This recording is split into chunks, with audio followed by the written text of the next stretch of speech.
SOP 140, we're going to talk about podcast crashers. We're going to meet one of the members, and I'm going to give you some insights into some of the insane statistics you can get from Google Analytics for free for your WordPress blog on today's School of Podcasting's morning announcements.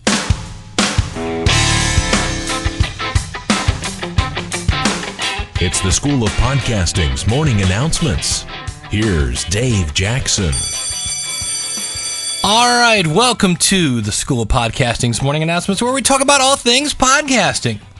From planning your podcast, to producing it, to creating it, to distributing it, to promoting it, all things podcasting right here. Schoolofpodcasting.com is our website. If you'd like to contact me, it's very easy. It's schoolofpodcasting@gmail.com. You can call in your comments on the podcastvoicemail.com line at 888-563-3228. Or if you're outside the U.S., try 234-542-0893. Thank you very much for listening. One of the things I wanted to talk about today is there are a couple different services now that are allowing you to podcast live. I think there's Blog Talk Radio. I know there's TalkShoe is probably the most well-known one. And I've been kind of on a phase lately where I keep going to find new podcasts. I always like to consume them. I like to listen to them. I like to just critique them. And what do I like about them? What don't I like about them? Maybe get new ideas for other podcasts that I'm doing. Get ideas for members of the School of Podcasting. I want to keep up with what's going on out there.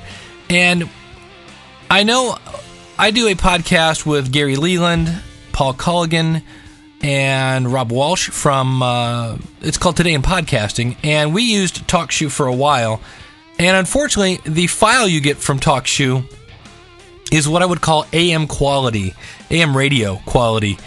Not very good, and we had people actually said, I can't listen to this anymore because it's just awful. The other thing is, when you have 4 people on the line, it's very hard to get consistent levels. So you'd have me way back here, and then you'd have Gary way up here. It was just a mess. So the other thing I've noticed about TalkShoe, and I'm not here to bash TalkShoe. I know a lot of people that use it. But here's something I want to point out that you should have ready. If you plan on doing a live podcast, because I actually am going to be doing a live podcast for one of my other podcasts in about a month. And that is when you're live and it's public. You've opened it to the public. That's another thing, because TalkShoe lets you do private podcasts. So if you want to use it for business, things like that. But if you're doing a public podcast, you're inviting everybody and their friends. I've listened to a few podcasts, and they get shanghaied. One was the PodCamp Ohio, where we get together and brainstorm. I haven't been to too many of these, but they're very useful because I can't get to them, and I'm keeping up with the PodCamp Ohio trek as we get ready for PodCamp Ohio. And people will come in to your show, and they'll just start, I don't know, talking about their podcast. So let's say you're, in my case, I'm going to do a podcast for musicians about marketing your music, things like that. And it'd be like somebody coming in and going, I do a podcast about NASCAR, and, I think Tony Stewart's a jerk, but I think Junior's got a chance now with a new team. And I'm going, that's good. Can you tell us about your CD? How are you marketing it? No, because it's like wedding crashers. It's TalkShoe crashers. So my point is, I've heard a few of these, and in almost every case, and I understand why, you want to be a nice guy, because this is a potential listener, but you let them take over the show for long periods of time, to where your actual listener who wants to hear about the actual topic is ready to tune out. So my tip for today is, if you're going to be doing live podcasting, bring your backbone. Because if somebody comes in and says, can I tell you about my podcast? You might have to say, well, if it pertains to our topic today, which is blah, blah, blah, blah, blah, blah, blah. If not, can you just give us your URL, and we'll check it out later? Because live shows, if you think about it, listen to any live radio. First of all, most live radio has a call screener, which is where somebody will go, hi. I'll give you an example. I've called the Howard Stern Show before. I call up, they go, hi, what do you want to talk to Howard about? And I'll be like, I want to talk about the fact that he's got the movie rights to the book Brother Sam. Okay. And they'll type that, and it shows up on a screen for Howard, so he can say, oh, there's a guy on the phone that wants to talk about Brother Sam. There's a guy on the phone that wants to talk about this. And the guy... We don't really have that. You have that to a certain extent in TalkShoe, where you can see people's chats. But many times, people are just coming in live. And so you have to be prepared to be very nice and say, I'd love to hear about your podcast, but right now we're talking about so-and-so. So give them a chance to plug, because that's what they want to do. Simply say, can you just tell us the URL and we'll talk about it later? And then let them go, get back on track, and save your listeners from sitting through a sales pitch about, the Poisonous Toad podcast when you're really here to talk about sales and marketing.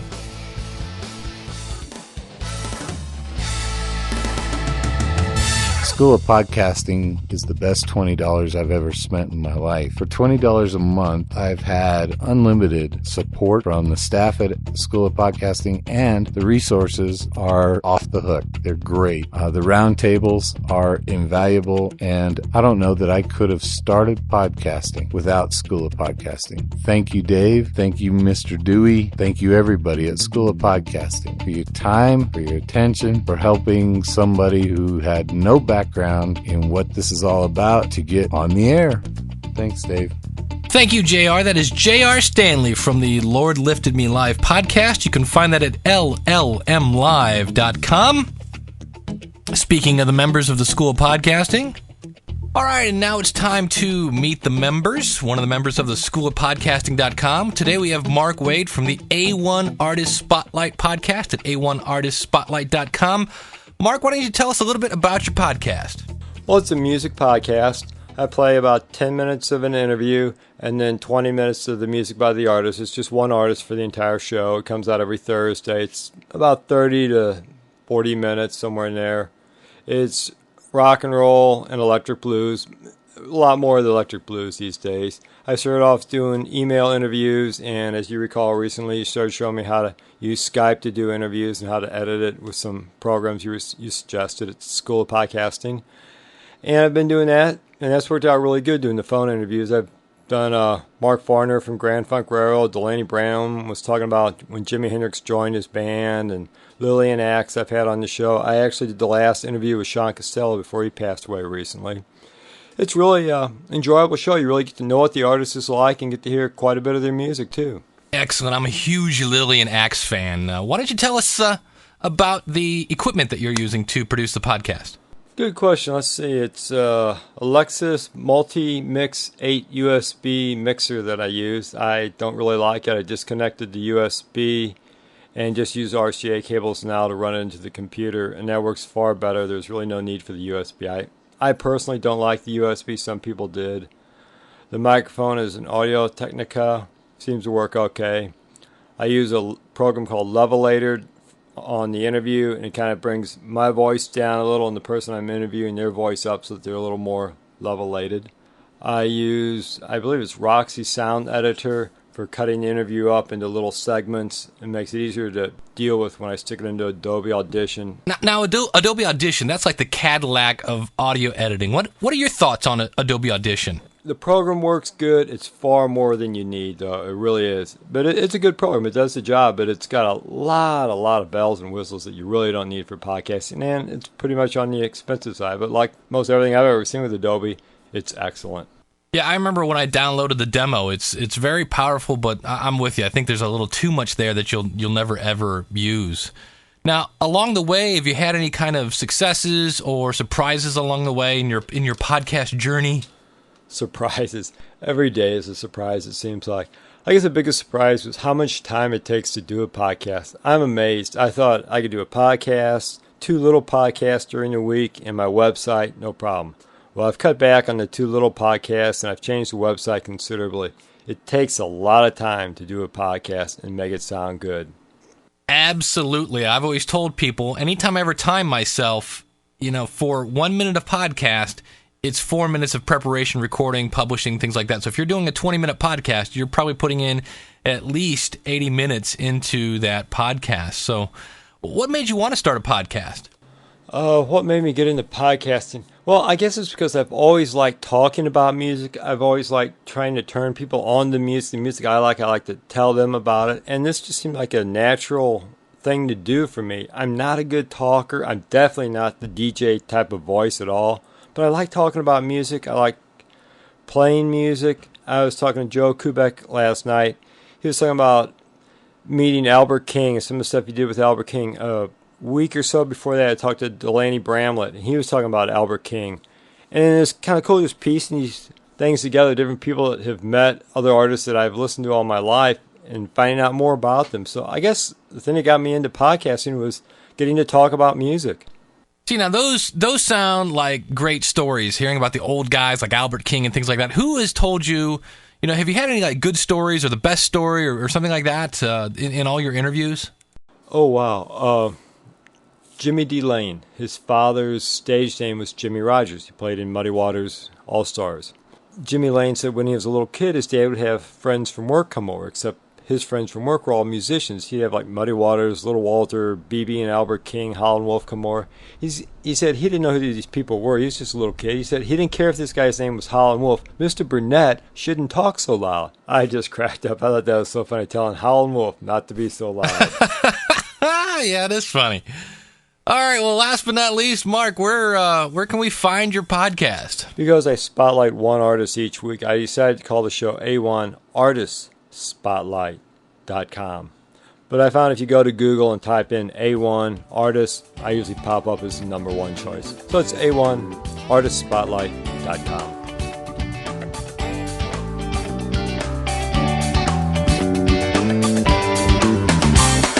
All right, thank you very much, Mark, for coming on the show.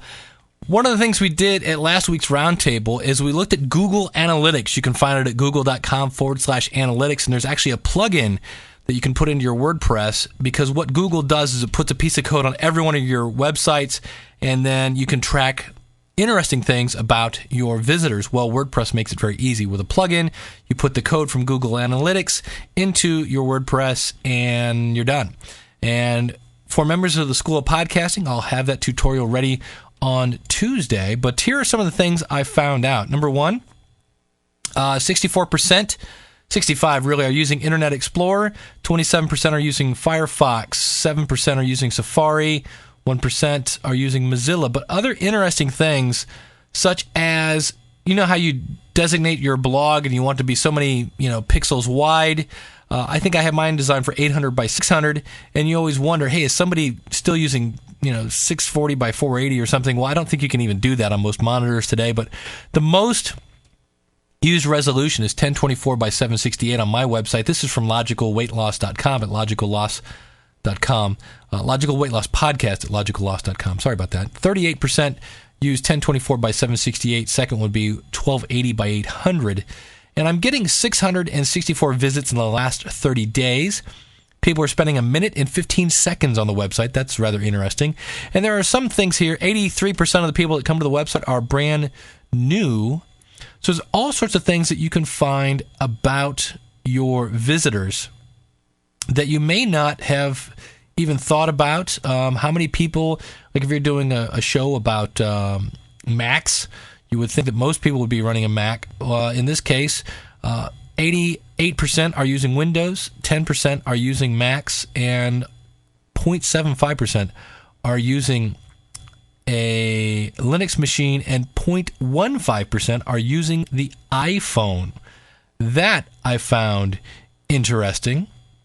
So again, lots and lots and lots of fun little things that you can find out about your visitors. I was surprised to find out that 3.3% of the people that listen to the Logical Weight Loss Podcast are on dial-up.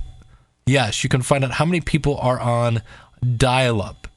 And I could go on and on and on and read you stat after stat. You can find where they're from in terms of what country. You can languages, browsers, screen colors, your traffic resources. So where are people coming from?